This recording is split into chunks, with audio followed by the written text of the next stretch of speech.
అలసట వచ్చేసిందండి. మా ఆల్మోస్ట్ 3వ వారం అంటే చేయాల్సిన అల్లరి సినిమా ప్రమోషన్స్ నుంచి మొదలెడితే మొన్న సక్సెస్ ఈవెంట్ వరకు చేస్తూనే ఉన్నాం, అలసిపోయాం. అయినా కూడా ఆడియన్స్ మేము అలసిపోలేదు, మీ సినిమా ఈ వారం కూడా చూస్తూ ఉంటున్నారు. So thank you. First of all credit goes to audience. So మీరు లేకపోతే అసలు ఈ విజయం అనేది మేము ఊహించలేం. ఈ సినిమాని ఇంత గొప్పగా ఆదరించి, ఇందాక ఎవరో డిస్ట్రిబ్యూటర్స్తో మన వాళ్ళతో మాట్లాడుతుంటే చెప్తున్నారు, అసలు బెనిఫిట్ షోస్కి, ఎర్లీ మార్నింగ్ షోస్కి, 4 o'clock షోస్కి, 7 o'clock షోస్కి ఫ్యామిలీస్ అందరు కదిలి వచ్చి సినిమా చూసారంటే it's like a rare record. And కొన్ని మిరకిల్స్, అద్భుతాలు అంటాం కదా, అది జరిగినప్పుడు మనం చూస్తూ వాటిని ఎంజాయ్ చేయటమే. సో నా కెరియర్లో నాకు ఇది ఒక పీక్. సో వచ్చింది, తీసుకుంటున్నాను, ఎంజాయ్ చేస్తున్నాను. I'm very happy. అండ్ అలాగే ఈ సినిమా సక్సెస్కి మేజర్ క్రెడిట్ ఇవ్వాల్సి వస్తే ఫస్ట్ నేను వెంకటేష్ గారికి ఇవ్వాలి. సో ఎందుకంటే ఈ సినిమా మేము గోదావరి కొట్టు సాంగ్ రిలీజ్ చేసిన దగ్గర నుంచి మాతో పాటు ఒక అసలు ప్రమోషన్స్లో అయితేనేమి, ఎక్కడ కావాలంటే అక్కడ టీవీ షోస్లో అయితేనేమి, అసలు ఒక ఎంత అల్లరి చేశారు ఆయన, అంత అల్లరి చేశారు. సో జనరల్గా నేను వెళ్తూ ఉంటాను ఏదైనా అంటే ఫస్ట్ డ్యాన్స్ చేయడానికి నేను ముందుకు వెళ్తాను. ఈసారి నాకు అసలు అవకాశం లేదు వెంకటేష్ గారు. సో ఏ షోకి వెళ్ళినా, ఏ ఈవెంట్కి వెళ్ళినా ఆ పాట వేస్తారు, బ్లాక్ బస్టర్, పొంగలే అంటే ఆయన తెలియట్లేదమ్మా నేను వెళ్ళిపోతున్నాను అంటున్నాను. ఆ పాట వేయొద్దని చెప్పు, ఆ పాట వేస్తే నేను ఆగలేకపోతున్నాను చెప్పి చిన్న స్వింగ్ చేసుకుంటూ వెళ్ళిపోయి పాట పాడేసి ఆయన ఎంజాయ్ చేశారు. అలాగే ఈ సినిమా రిలీజ్ అయిన దగ్గర నుంచి కూడా ఎవ్రీడే ఆయన ఈ సక్సెస్ని ఇద్దరం షేర్ చేసుకుంటూ బాగా ఆయన నాతో అంటే ఎలా ఉండాలి సక్సెస్ వచ్చాక కూడా, ఎలా దాన్ని కంటిన్యూ చేయాలి నెక్స్ట్ అనేది కూడా ఆయన నాతో ఫోన్లో మాట్లాడుతూ నన్ను గైడ్ చేస్తున్నారు. So thank you sir, your always there for me. And అలాగే మన ప్రొడక్షన్కి కూడా మీరు చాలా సపోర్ట్ చేశారు, అది రాజు గారు ఇందాక చెప్పారు. సో థ్యాంక్ యూ వెంకటేష్ గారు. అలాగే క్యాస్ట్ అండ్ క్రూ అందరికీ, ముఖ్యంగా అమ్మాయిల గురించి చెప్పాలి. మీనాక్షి చౌదరి, ఐశ్వర్య రాజేష్. అంటే ప్రమోషన్స్ అంటే ఏదో ఒక సాకు చెప్పి ఎటో ఒకటి తప్పించుకొని పోయి అసలు వస్తున్నారా లేదా అనే కన్ఫ్యూజన్లో ఉంటాం ఒక్కొక్కసారి ఆర్టిస్టులు అన్నప్పుడు. సో ముఖ్యంగా ఇద్దరు ఆడపిల్లలు, మీనాక్షి చౌదరి కానీ ఐశ్వర్య రాజేష్ కానీ, ఏది పడితే అది మేము ప్రమోషన్లో స్కిట్స్ చేయమన్నా, రీల్స్ చేయమన్నా, చివరికి గెటప్లు వేసుకోమన్నా చంటి గెటప్ వేసేసుకొని, బొబ్బిల్ రాజా గెటప్ వేసుకొని, ఎందుకు ఏంటి అని అడగకుండా పాపం చాలా చక్కగా సినిమాని ప్రమోట్ చేయడానికి హెల్ప్ చేశారు. అంతే గొప్పగా సినిమాలో యాక్ట్ చేశారు. సో ఇలాంటి యాక్ట్రెసెస్ మా సినిమాకు దొరకడం నిజంగా సో చాలా హ్యాపీ. అండ్ వాళ్ళకు కూడా నేను థ్యాంక్స్ చెప్పుకున్నాను. అలాగే మిగతా technical team, writing team, casting team అందరి గురించి ముందు చెప్పున్నాం. సో ఈరోజు పర్టికులర్గా ఈ ఈవెంట్కి వస్తే, మొన్న సక్సెస్ ఈవెంట్లో నెల్లూరు హరి వీళ్ళందరూ మా డిస్ట్రిబ్యూటర్స్ అందరూ వస్తే మాట్లాడండి అన్నాడు. అంటే మీరు పెట్టిన ఫంక్షన్లో మేము ఎందుకు మాట్లాడుతూ ఉన్నారు, అంత ఈగో ఏంటి అన్నాడు. మేము పెట్టుకుంటాం ఫంక్షన్, మేమే మాట్లాడతాం. ఓకే అంటే అప్పుడు చెప్పారు, లేదన్నయ్య మేము ఈ సినిమాతో చాలా బాగా హ్యాపీగా ఉన్నాం.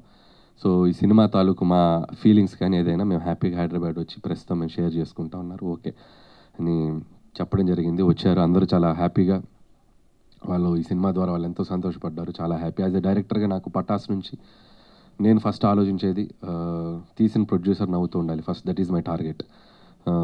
మొదటి రోజు మార్నింగ్ షో అయ్యాక నేను వెళ్ళి ఆ ప్రొడ్యూసర్ని ఫేస్ చేస్తే ఆయన నవ్వుతూ ఎదురు రావాలి, వీడు ఎందుకు వచ్చారు అనే ఫీలింగ్ ఫేస్లో ఉండకూడదు. సో అది భయం నాకు, ఎందుకంటే నా రూపాయి కాదు అతని రూపాయి. సో ప్రొడ్యూసర్స్ డబ్బు సేఫ్ ఉండాలనేది ఆలోచిస్తాను ఫస్ట్ నుంచి. సో అదే క్రైటీరియా పెట్టుకొని పనిచేస్తూ వచ్చాను. ఇది 8 ఫిలిమ్స్ అయిపోయాయి. సో 8 ఫిలిమ్స్ కూడా తీసిన దాంట్లో 6 ఫిలిమ్స్ ఈ బ్యానర్లోనే. సో ఒక 2 బయట చేసాం, పటాస్ కానీ అండ్ భగవంత్ కేసరి.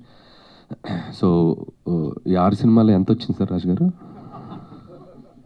నా లెక్క ఎంత? అది మొన్నే వచ్చేళ్ళారు, మళ్ళీ వస్తారట. సో జోక్స్ అపార్ట్, ఆయన చాలా హ్యాపీగా ఉన్నాం, నేను హ్యాపీగా ఉన్నాను, నన్ను ఆయన బాగా చూసుకున్నారు.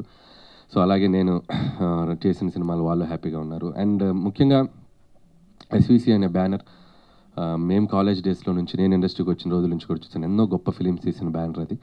సో వాళ్ళు ఇంకా కొన్నేళ్ళు కాదు, కొన్ని డెకేడ్స్, కొన్ని జనరేషన్స్ ఆ బ్యానర్ ఉండాలి, ఉంటుంది, తదాస్తు. So wish them all the best.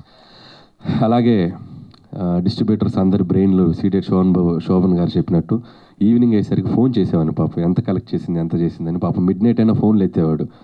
కాకపోతే పౌడర్ వేసుకొచ్చారంటే ఈరోజు ఆనందమా, లేదా ఇంట్లో చెప్పొచ్చారా టీవీలో కనిపిస్తున్నాను చూసుకోండి అని. శోభన్ గారిని ఎంత వచ్చిందో చెప్పండి అంటే, లెక్క చెప్పకూడదు, లెక్క చెప్పద్దు, మనం బాగా చేసిందని చెప్దాం, లెక్క ఎందుకు చెప్పాలి అన్నాడు. లెక్క చెప్పరా మీరు? నేను చెప్పరా? చెప్పాలా వద్దా? చూసారా, లెక్క చెప్పుకో నంబర్స్ వచ్చినాయి వాళ్ళకి, చాలా హ్యాపీ. సో ఏదైతేనే నంబర్లన్నీ చాలా అద్భుతంగా వచ్చి డిస్ట్రిబ్యూటర్స్ అందరికీ ఈ సంవత్సరం సంక్రాంతి వాళ్ళకి మెమరబుల్ అయింది. సో యాజ్ అ డైరెక్టర్గా నాకు అది చాలు. అండ్ అలాగే ఈ సినిమా ద్వారా మనకి పెదరాయిల్లో ఒక డైలాగ్ ఉంది, నేను ఎప్పుడు వినలేనిది ఒకటి చూడకూడనిది ఒకటి చూశానంటారు ఎంఎస్ నారాయణ గారు మోహన్ బాబుతో. అలా నేను వినలేనేమో అంటే 6 కోట్లు 100 షేర్ కొట్టింది. అసలు నేను రీజనల్ ఫిల్మ్కి చూడలేమని అనుకున్న 300 కోట్లకు రాసంట. ఆ నంబర్ చూడబోతున్నాను. సో హ్యాపీ, చాలా హ్యాపీ. అండ్ సో ఇక నెక్స్ట్ చేయాల్సిన సినిమాలకు కూడా ఇప్పుడు ఒక చిన్న మోర్ రెస్పాన్సిబిలిటీ పెరిగింది అనుకుంటున్నాను. ఇంకా జాగ్రత్తగా మిమ్మల్ని ఎంటర్టైన్ చేయడానికి ఎప్పుడు ఉంటాను. అలాగే మా ఫ్రెండ్ సాయి కూడా కొద్దిగా ఏదో ఎమోషనల్గా ఇదయ్యాడు. సో నేను అవేవి పట్టించుకోను. సాయి థ్యాంక్స్ ఫర్ కాదు అది పట్టించుకోననే అదే చెప్పింది. అదే థ్యాంక్స్ ఫర్ నా తరపున నువ్వు మాట్లాడినందుకు చాలా హ్యాపీ సాయి. అండ్ అలాగే ఇక్కడ స్టేజ్ మీద ఉన్న వాళ్ళు ఎవరి మనోభావాలు అనేది దెబ్బతీస్తుంటే బై మిస్టేక్ మీరేం ఫీల్ అవ్వకండి. చాలా హ్యాపీగా ఉన్నారు అందరూ.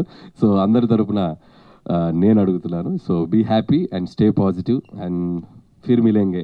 మళ్ళీ ఇంతటితో అయిపోయింది అనుకుంటున్నారేమో, మళ్ళీ ఏదో ఇంకొక ఈవెంట్ ఫినిషింగ్ టచ్ ఇస్తాం. సో అందరికీ ఎగ్జిబిటర్స్ని కూడా, ఈసారి డిస్ట్రిబ్యూటర్స్ వచ్చారు, ఎగ్జిబిటర్స్ని కూడా పిలిచి సో చాలా గ్రాండ్గా అందరికీ సంక్రాంతికి వస్తున్నాం సక్సెస్ షీల్డ్స్ అన్నీ ఇచ్చి, అందరూ వెంకటేష్ గారు అండ్ మన యాక్టర్స్ అందరూ సినిమాలో పనిచేసిన టీం, సో నెక్స్ట్ వీక్ ఎప్పుడో చూసి ఒకరోజు చెప్పి దాంతో సంక్రాంతికి వస్తున్నాం, ఈ సంక్రాంతి జర్నీని సక్సెస్ఫుల్గా ఫినిష్ చేసి మళ్ళీ మీ ముందుకు వస్తాం.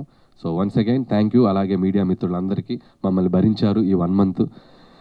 ఏ రోజు చూసినా యూట్యూబ్లో సోషల్ నెట్వర్క్లో మేము ఏదో కంటెంట్ వదులుతూనే ఉన్నాం. వాటన్ని చాలా జాగ్రత్తగా వాటిని మమ్మల్ని మీడియా దగ్గర అందరూ పేరు పేరున అందరికీ, మూర్తి గారు మీరు చాలా ట్వీట్లు కూడా చాలా మీ స్టైల్లో క్రియేటివ్గా వేసి మా సినిమాని జనాల దగ్గర తీసుకెళ్లారు. Thank you. అలాగే జీవి గారు thank you so much. As you predicted మీరు చెప్పిన నంబరు ఇంకా దాటి ముందుకు కూడా వెళ్ళింది. And I know you are there for us. చాలా సపోర్ట్ చేశారు జీవి గారు అండ్ ఎవ్రీబడి. సో ఇక్కడ ఉన్న అందరూ, మన నిశాంత్ గారు, అందరూ పేరున అందరికీ, మీడియా మిత్రులందరికీ, వేణు గారు, మీడియా మిత్రులందరికీ థ్యాంక్స్. ఇంకెవరు పేర్లు మర్చిపోయి ఉంటే క్షమించండి. And thank you. చాలా చాలా సంతోషంగా ఉంది. Thank you.